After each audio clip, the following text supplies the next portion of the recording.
Synthesis का अर्थ होता है वाक्यों का योग। हम लिख सकते हैं चाहे वाक्यों का योग या वाक्यों का जोड़।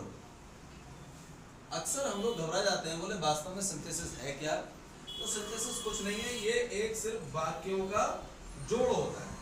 दो अलग अलग वाक्यों के लिए मिला करके या जोड़ करके हम एक नया सेंटेंस बना देते हैं, वही सिंथेसिस हो जाता है। तो इस सिंथेसिस के बारे में और डिटेल चर्चा करेंगे थोड़ी। सबसे पहले इसकी डेफिनेशन को देख लेते हैं कि सिंथेसिस की डेफिनेशन क्या है और किस तरह से इसको डिफाइन किया गया है। तो इसकी जो रेनिन मार्टिन की डेफिनेशन है उसके लिए देख लेते हैं, क्योंकि ग्रामर में सबसे बढ़िया बुक है इस समय वो रेनिन मार्टिन की है। तो सिंथेसिस होता क्या है? Synthesis is the opposite of analysis. Synthesis is opposite of analysis and means combination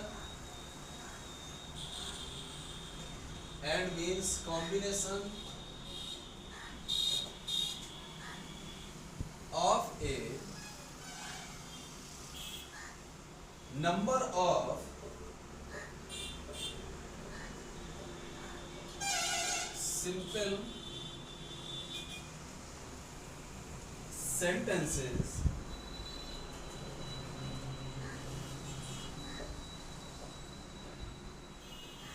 into a new sentence.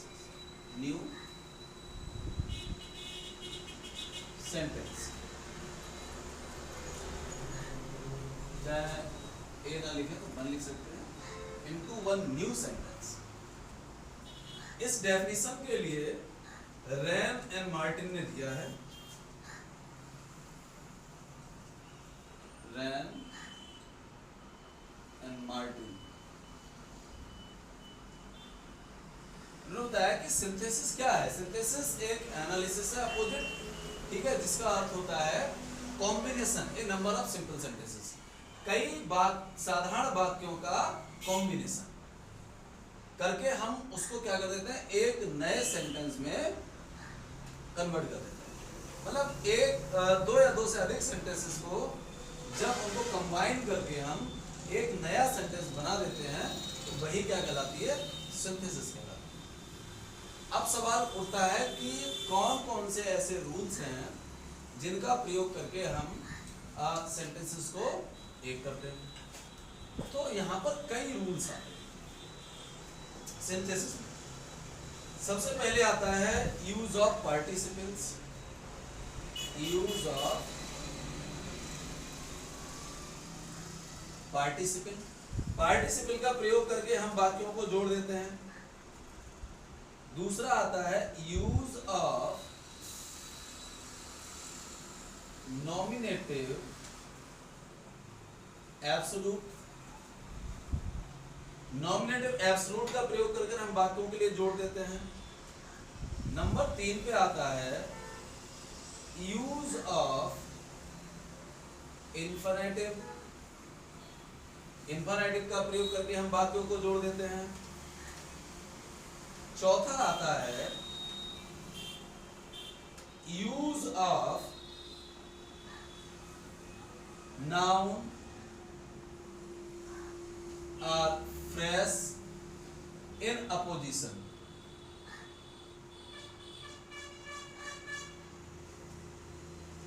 ठीक है, हम नाउन या फ्रेज इन अपोजिशन का प्रयोग करके वाक्यों को जोड़ देते हैं।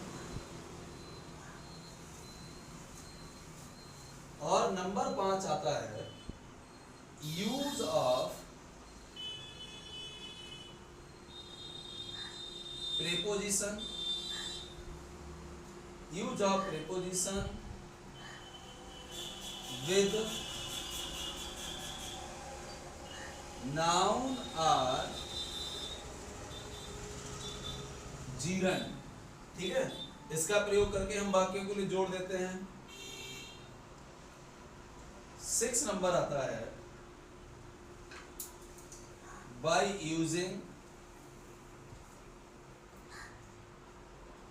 adverbs or adverbial phrase, हम एडवर्ब या एडवर्बियल फ्रेसेस का यूज करके सेंटेंसेस के लिए कंबाइन कर देते हैं। एंड 7 नंबर आता है बाय यूजिंग एडजेक्टिव और अ कंजक्शन, ठीक है। एडजेक्टिव या कंजक्शन का प्रयोग करके हम जोड़ देते हैं। तो सबसे पहले हम पार्टिसिपल के बारे में पढ़ेंगे। नंबर 1 पे आता है यूज ऑफ पार्टिसिपल। नोट कर लीजिए पहले, फिर पार्टिसिपल को आगे बढ़ते हैं।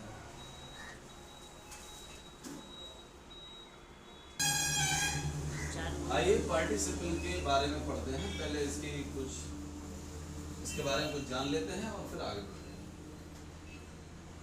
पार्टिसिपल होता क्या है, कैसे बनता है, इसकी डेफिनेशन क्या होती है, इसके बारे में सबसे पहले पढ़ेंगे।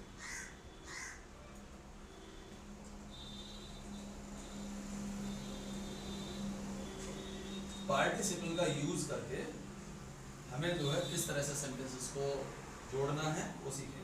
पार्टिसिपल होता क्या है? Participles are forms of verbs that can be used in sentences.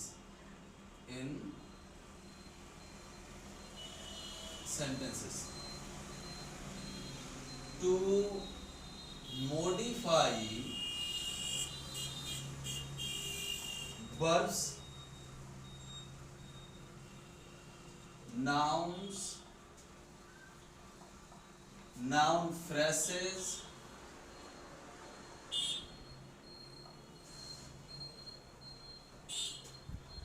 and verb phrases, ठीक है। Participle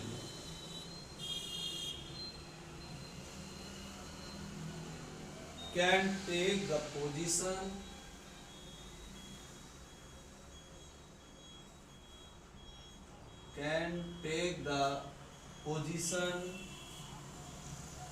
of an adverb or adjective. Participle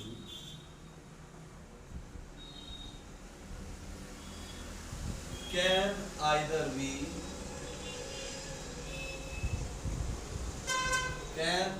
be active or passive, ठीक है। इसके बारे में पहले समझिए। Participle are forms of verbs. Participle क्या है? फॉर्म्स अवस्थाएं हैं और वर्ब्स क्रियाओं। पार्टिसिपल कुछ नहीं होता, बस क्रियाओं की अवस्था होती है और कुछ नहीं होता है। हम लोग पढ़ते हैं first form, second form, third form, ING form, बस वहीं से निकलते हैं। अभी हम बताएंगे दैट कैन बी यूज्ड, जिसका प्रयोग किया जा सकता है इन सेंटेंसेस, वाक्यों में, टू मॉडिफाई वर्ब्स, वर्ब क्रियाओं को मॉडिफाई करने के लिए, नाउन्स को मॉडिफाई करने के लिए, नाउन फ्रेसेस को मॉडिफाई करने के लिए, या वर्ब फ्रेसेस के लिए मॉडिफाई करने के लिए। इनके लिए इसका प्रयोग किया जाता है। Participle can take the position, participle position ले सकते हैं ऑफ एन एडवर्ब, एडवर्ब की ले सकते हैं पोजीशन, एडजेक्टिव की पोजीशन ले सकते हैं। Participle can either be active, participle active voice में भी यूज हो सकते हैं और पैसिव वॉइस में भी यूज हो सकते हैं। अब इनके बारे में थोड़ी डिटेल में पढ़ेंगे। सबसे पहले जानेंगे kind of participle, kinds of participle. बहुत सिंपल वे में पढ़ेंगे, कुछ जो है ज्यादा ताम झाम नहीं देखना है। तो सबसे पहले हम देखेंगे ये 3 प्रकार का होता है और सबसे पहले आता है present participle in short form, present participle. सवाल ये उठता है कि ये बनते कैसे है, बनता कैसे है और इसका यूज कैसे करते हैं। तो देख लेते हैं पहले काइंड्स ऑफ पार्टिसिपल देख लेते हैं। दूसरा होता है पास्ट पार्टिसिपल और तीसरा होता है परफेक्ट पार्टिसिपल।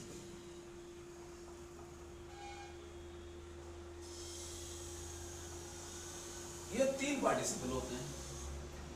तो यूज कहां करना होता है, सबसे पहले बनते कैसे हैं ये देख लेते हैं। बनते कैसे, तो देख लीजिए, अगर मेन वर्ब में आईएनजी जोड़ दी जाए, या यूं कह सकते हैं कि मेन वर्ब की आईएनजी फॉर्म, जैसे मैंने कहा था पार्टिसिपल आर फॉर्म्स, ध्यान रखिए यहाँ पर आर फॉर्म्स ऑफ वर्ब्स। क्रियाओं की क्या होती है, अवस्थाएं होती है। तो क्रिया के आईएनजी फॉर्म अगर हम जो होती है हमारी वो प्रेजेंट पार्टिसिपल कहलाती है। अगर मेन वर्ब में आईएनजी जोड़ दें तो प्रेजेंट पार्टिसिपल बन जाता है। या बीइंग लगा करके मेन वर्ब की थर्ड फॉर्म लगा देते हैं तो भी ये प्रेजेंट पार्टिसिपल बन जाता है। अब हमने दूसरी बात आपको बताई थी कि इनका यूज कहां कहां होता है। तो अब थोड़ा सा ये जो मेन वर्ब की आईएनजी फॉर्म है इसका यूज एक्टिव वॉइस में होगा। कहां होगा, एक्टिव वॉइस में। और जो बीइंग लगाकर मेन वर्ब की थर्ड फॉर्म है इसका यूज पैसिव वॉइस में होगा। किसमें होगा, पैसिव वॉइस में।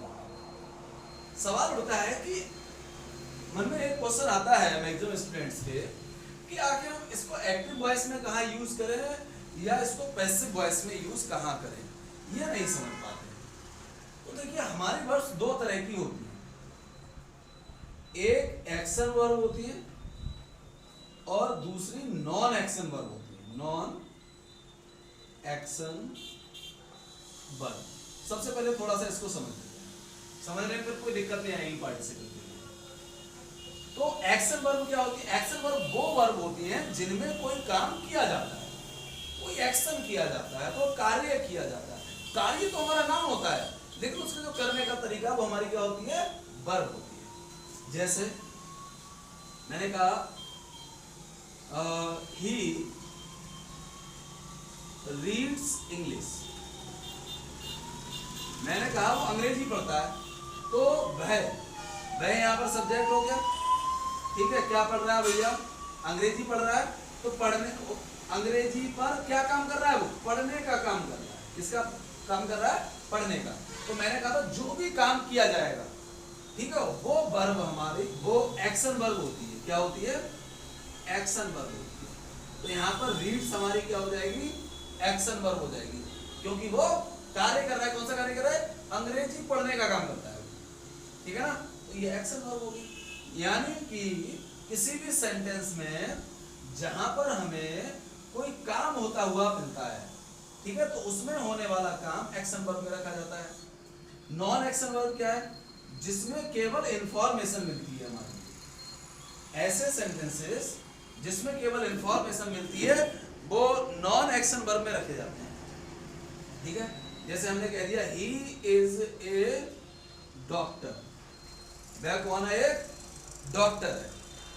ठीक है, तो यहां पर हमें उसके क्या होने की सूचना मिल रही है, डॉक्टर होने की सूचना मिल रही है। यहां पर बस इंफॉर्मेशन मिल रही है। ये क्या है हमारा, ये हेल्पिंग वर्ब है, हेल्पिंग वर्ब का काम कर रही है यहां पर। ठीक है, तो यहाँ पर भाई काम तो कुछ हो नहीं रहा है, काम हो रहा है कुछ नहीं हो रहा है, केवल यहाँ हमें सूचना मिल रही है कि भाई क्या है, डॉक्टर है, या भाई कौन है, ही इज वाइज, वह कैसा, बुद्धिमान है, तो उसके क्या होने की सूचना मिल रही है, इंफॉर्मेशन मिल रही है बुद्धिमान होने की, है ना। अब यहाँ हो जाता ही taught us, उसने हमें पढ़ाया, तो यहाँ एक्शन आ गया, एक्शन क्या, पढ़ाया, ठीक है। तो जिनमें कोई एक्शन होता है वो एक्शन वर्ब कहलाती हैं, जिनमें एक्शन नहीं होता वो नॉन एक्शन वर्ब कहलाती हैं। तो जिनमें एक्शन वर्ब, जो एक्शन वर्ब होंगी, ठीक है, वो एक्टिव वॉइस में रखी जाएंगी, एक्शन वर्ब। जो जिन सेंटेंसेस में एक्शन वर्ब होंगी उन्हें क्या में रखा जाएगा, एक्टिव वॉइस में, ठीक है। जो सेंटेंस नॉन एक्शन वर्ब में होंगे, क्या में होंगे, नॉन एक्शन वर्ब में, तो समझ लीजिए उसमें उसको क्या में रखा जाएगा, पैसिव वॉइस में रखा जाएगा। सवाल ये उठता है कि ये तो भाई हम बनाना सीख गए, तो प्रेजेंट पार्टिसिपल बनता कैसे, ठीक है। चलिए पहले तीनों को बनाना सीख लेते हैं, उसके बाद में हम क्या करेंगे, इनका यूज सीखेंगे। नंबर 2, पास्ट पार्टिसिपल क्या होता है, मेन वर्ब की थर्ड फॉर्म ही पास्ट पार्टिसिपल होती है। परफेक्ट पार्टिसिपल क्या होता है, तो मैंने आपको बताया कि सब वर्ब का खेल है, यही देख लीजिए, forms of verb, third form आ गई भैया, तो यहाँ पर क्या हो जाएगा, हैविंग लगाकर मेन वर्ब की थर्ड फॉर्म लगा दे, या हैविंग बीन लगाकर मेन वर्ब की थर्ड फॉर्म लगा दे, तो ये हमारा हो जाता है परफेक्ट पार्टिसिपल। अब सवाल ये उठता है कि इसमें भाई हैविंग क्यों लगा रहे हो, यहाँ हैविंग बीन क्यों लगा रहे हैं, तो फिर वही पहुंच जाइए आप, हैविंग लगाकर मेन वर्ब की थर्ड फॉर्म लगा रहे हैं, तो समझ लीजिए एक्टिव वॉइस में उसको बना रहे हैं, और हैविंग बीन लगाकर मेन वर्ब की थर्ड फॉर्म लगा रहे हैं, तो समझ लीजिए उसको पैसिव वॉइस में बना रहे हैं, जो कि मैं बता चुका हूं। अब सबसे पहले हम प्रेजेंट पार्टिसिपल के लिए पढ़ेंगे, ठीक है। तो प्रेजेंट पार्टिसिपल में क्या होगा, इसका यूज कहां होगा, तो बहुत शॉर्ट में, जब एक कार्य के साथ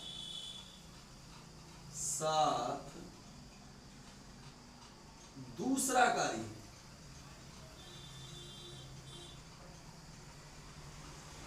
कंप्लीट हो, तो हम प्रेजेंट पार्टिसिपल का प्रयोग करेंगे। एक काम चल रहा है, उसके साथ साथ कोई दूसरा काम जो है कंप्लीट हो जाए। जैसे मैंने खेत जोता, मुझे एक सोने का कंगन मिला, मैंने क्या जोता, एक खेत, और मुझे क्या मिल गया, एक सोने का कंगन। भाई मैं ट्रैक्टर से अपना खेत जोत रहा था कंटिन्यू, रास्ते में मुझे दिखाई दिया जोतते जोतते यहाँ कंगन पड़ा है, मैंने उठा लिया, यानी मेरा काम भी हो रहा था, उसी बीच में मुझे कंगन मिल गया। मैं तो खेत जोतता जा रहा था और मुझे क्या मिल गया, कंगन। अर्थात एक काम चल रहा था पहले से, दूसरा काम उसके साथ हो गया। तो ऐसे सेंटेंसेस में जहां एक कार्य के साथ साथ दूसरा कार्य कंप्लीट हो जाता है, तो वहां पर हम प्रेजेंट पार्टिसिपल का प्रयोग करते हैं। नोट कर लीजिए।